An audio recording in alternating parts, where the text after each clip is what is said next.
नमस्कार दोस्तों, स्वागत है आपका मेरे चैनल कथा डिलाइट पर। आज हम भगवान विष्णु के तीसरे छल की बात करेंगे। एक बार महर्षि दुर्वासा वैकुंठ धाम से वापस आ रहे थे। रास्ते में उन्होंने राजा इंद्र को अपने ऐरावत हाथी पर सवार होकर अपनी ओर आते हुए देखा। महर्षि दुर्वासा जी ने उनका स्वागत सत्कार करते हुए उन्हें कमल के फूल की दिव्य माला भेंट की। अहंकार में डूबे इंद्र ने भेंट स्वरूप मिले उस कमल की माला को मामूली समझकर उसे अपने हाथी ऐरावत की सर पर फेंक दी। माला गिरकर हाथी के पैरों में जा गिरी। ऐरावत ने उस माला को अपने पैर तले कुचल दिया। दिए गए भेंट का इस प्रकार निरादर करने पर महर्षि दुर्वासा बहुत क्रोधित हुए। क्रोध में आकर महर्षि दुर्वासा जी ने इंद्र को श्रीहीन होने का श्राप दे दिया, जिसके चलते इंद्र की सभी शक्तियां नष्ट हो गई। इंद्रलोक इंद्र से विहीन हो गया। इस मौके का फायदा उठाकर दैत्यों ने इंद्रलोक पर आक्रमण कर दिया। देवताओं को हराकर दैत्यों ने इंद्रलोक पर अपना कब्जा कर लिया और देवताओं को वहां से खदेड़ दिया। त्राहिमाम करते हुए इंद्र ब्रह्मा जी सहित श्री हरि के चरणों में सहायता हेतु पहुंचे। भगवान विष्णु संसार एवं मानव जाति के कल्याण के लिए लक्ष्मी जी के साथ समुद्र मंथन पर विचार विमर्श कर रहे थे कि इतने में ही इंद्र भगवान ब्रह्मा जी सहित सभी देवता गणों के साथ भगवान विष्णु के सम्मुख पहुंचे। श्री हरि के सम्मुख इंद्र अपना सर्वलोक वापस पाने के लिए प्रार्थना करने लगे। तब श्री हरि विष्णु के मन में समुद्र मंथन को लेकर एक तीर से दो निशाने वाली एक ऐसी युक्ति आई जिसे इंद्रलोक भी वापस मिल जाएगा और समुद्र मंथन भी हो जाएगा। श्री हरि विष्णु इंद्र सहित सभी देवताओं को अमृत का लालच देते हुए बोले कि अब दैत्यों से मुकाबला करके अपना इंद्रलोक वापस लेने के लिए तुम सभी देवताओं को अमरता हासिल करनी होगी। इसके लिए तुम सबको अमृत का सेवन करना होगा और यह अमृत प्राप्त करने का एक ही विकल्प है, वो है समुद्र मंथन। समुद्र मंथन में सिर्फ अमृत ही नहीं बल्कि समस्त संसार तथा मानव कल्याण के लिए बहुत ही उपयोगी वस्तुएं बाहर निकल कर आएगी। लेकिन समुद्र मंथन सभी देवता मिलकर अकेले नहीं कर पाओगे। इसके लिए असुरों की मदद लेनी होगी। इसलिए आप असुरों से यह संधि करो कि समुद्र मंथन से निकलने वाले अमृत को हम सब आधा आधा बांट लेंगे। सभी देवता ये प्रस्ताव लेकर बिना देरी किए असुर के पास पहुंचे। प्रस्ताव में अमृत का नाम सुनते ही सभी दैत्य समुद्र मंथन के लिए तुरंत राजी हो गए। इस तरह भगवान विष्णु के मार्गदर्शन में देवताओं और दैत्यों ने अपनी पूरी शक्ति लगाते हुए मंदराचल पर्वत को उठाकर समुद्र तट पर लेकर जाने की चेष्टा की, लेकिन नहीं उठा पाए। तब श्री हरि ने अपनी शक्ति का भी सहयोग देकर उसे उठाकर समुद्र में रख दिया। मंदराचल को मथाने एवं वासुकी नाग की रस्सी बांधकर समुद्र मंथन का शुभ कार्य आरंभ हुआ। श्री विष्णु की नजर मथाने पर पड़ी, जो कि अंदर की ओर धंसती चली जा रही थी।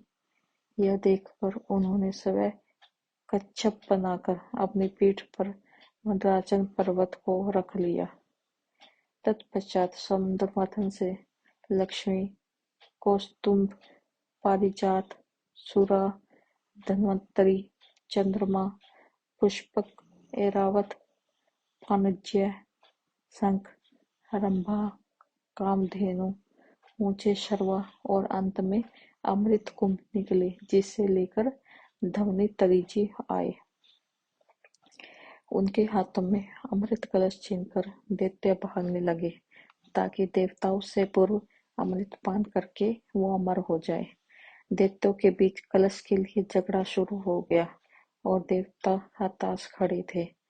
तभी हरि विष्णु जी ने एक सुंदर स्त्री का मोहिनी रूप धारण कर देवता और दैत्यों के बीच पहुंच गए और उन्होंने अमृत का समान रूप से बांटने का प्रस्ताव रखा। सभी दैत्य भगवान विष्णु की इस मोहिनी अवतार पर पूरी तरह से मोहित हो चुके थे।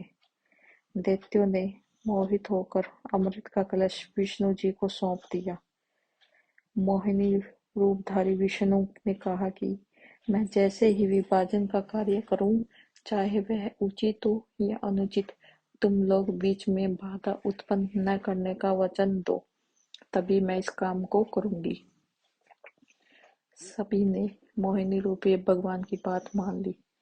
देवता और दैत्य अलग अलग पंक्तियों में बैठ गए। मोहिनी रूप धारण करके विष्णु ने छल से सारा अमृत देवताओं को पिला दिया। इस छल का जैसे ही पता चला, तब तक देर हो चुकी थी।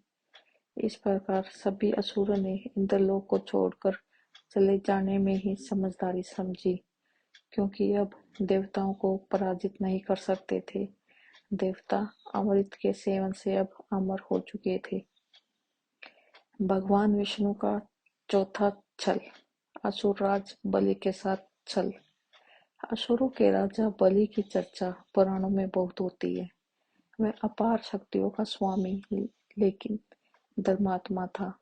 दान पुण्य करने में वह कभी भी पीछे नहीं रहता था। उसकी सबसे बड़ी खामी यह थी कि उसे अपनी शक्तियां एवं दानवीर होने पर घमंड था। वह खुद को ईश्वर के समक्ष मानता था और देवताओं का घोर विरोधी था। कश्यप ऋषि की पत्नी दिति के दो प्रमुख पुत्र हिरण्यकश्यप और हिरण्याक्ष थे। हिरण्यकश्यप के 4 पुत्र थे, अनुहल्लाद, हल्लाद, भक्त प्रहलाद और सल्लाद। प्रहलाद के कुल में विरोचन के पुत्र राजा बलि का जन्म हुआ। राजा बलि का राज्य संपूर्ण दक्षिण भारत में था। उन्होंने महाबलीपुरम को अपनी राजधानी बनाया था। आज भी केरल के ओणम का पर्व राजा बलि की याद में मनाया जाता है। राजा बलि ने विश्व विजय की सोचकर अश्वमेध यज्ञ किया और इस यज्ञ के चलते उसकी प्रसिद्धि चारों ओर फैलने लगी। अग्निहोत्री सहित उसने 98 यज्ञ संपन्न कराए थे और इस तरह उसके राज्य और शक्ति का विस्तार होता जा रहा था। तब उसने इंद्र के राज्य पर चढ़ाई करने की सोची। इंद्रलोक पर विजय पाने हेतु राजा बलि ने 99 यज्ञ की घोषणा की। अगले ही दिन सुबह यज्ञ प्रारंभ की शुरुआत होने लगी। इंद्रलोक बलि की शक्ति से पहले डगमगाने लगा। देवता समझ गए थे कि यदि ये यज्ञ पूरा हुआ तो इंद्रलोक पर बलि की विजय निश्चित है। राजा बलि यज्ञ से पहले दान पुण्य का कार्य करता था। ऐसा एक दिन होगा, इसलिए भगवान विष्णु जी 12 साल पहले ही केरल में माता अदिति के यहाँ जन्म ले चुके थे और एक दिन जब बलि यज्ञ की योजना बना रहा था, तब वे ब्राह्मण वेश में वहां दान लेने पहुंच गए। उन्होंने देखते ही शुक्राचार्य उन्हें पहचान गए। शुक्र ने उन्हें देखते ही बलि से कहा कि वे विष्णु हैं। मुझसे पूछे बिना कोई भी वस्तु उन्हें दान मत करना। लेकिन बलि ने शुक्राचार्य की बात नहीं सुनी और वामन के दान मांगने पर उनको 3 पग भूमि दान में दे दी। जब जल छोड़कर सब दान कर दिया गया, तब ब्राह्मण वेश में वामन भगवान ने अपना विराट रूप दिखा दिया। भगवान ने एक पग में भूमंडल नाप लिया, दूसरे में स्वर्ग और तीसरे में बलि से पूछा कि तीसरा पग कहाँ रखूं। पूछने पर बलि ने मुस्कुरा कर कहा, इसमें तो कमी आपके ही संसार बनाने में हुई है।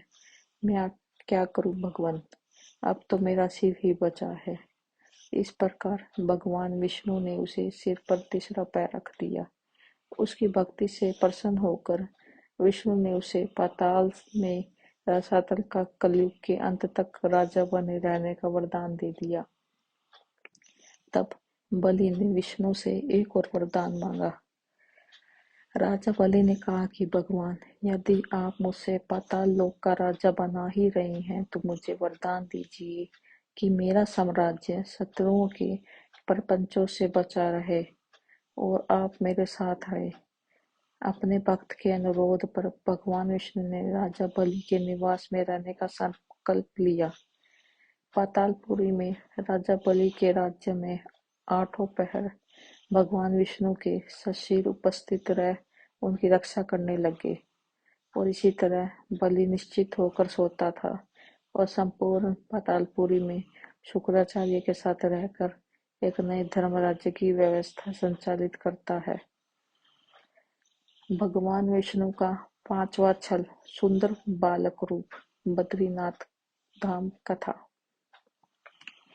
माना जाता है कि बद्रीनाथ धाम की कथा भगवान शिव और पार्वती का विश्राम स्थल हुआ करती थी। यहाँ भगवान शिव अपने परिवार के साथ रहते थे, लेकिन श्री हरि विष्णु को यह स्थान इतना अच्छा लगा कि उन्होंने इसे प्राप्त करने के लिए योजना बनाई।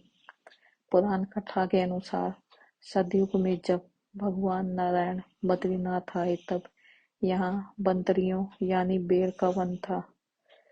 यहाँ भगवान शंकर अपनी अर्धांगिनी पार्वती जी के साथ मजे से रहते थे। एक दिन श्री हरि विष्णु बालक का रूप धारण कर जोर जोर से रोने लगे। उनके रुदन को सुनकर माता पार्वती को बड़ी पीड़ा हुई। वे सोचने लगी कि इस बीहड़ वन में यह कौन बालक रो रहा है, यह आया कहाँ से और इसकी माता कहाँ है। यही सब सोचकर माता को बालक पर दया आ गई। तब वे उस बालक को लेकर अपने घर पहुंची। शिव जी तुरंत ही समझ गए कि यह कोई विष्णु की लीला है। उन्होंने माता पार्वती से इस बालक को घर के बाहर छोड़ देने का आग्रह किया और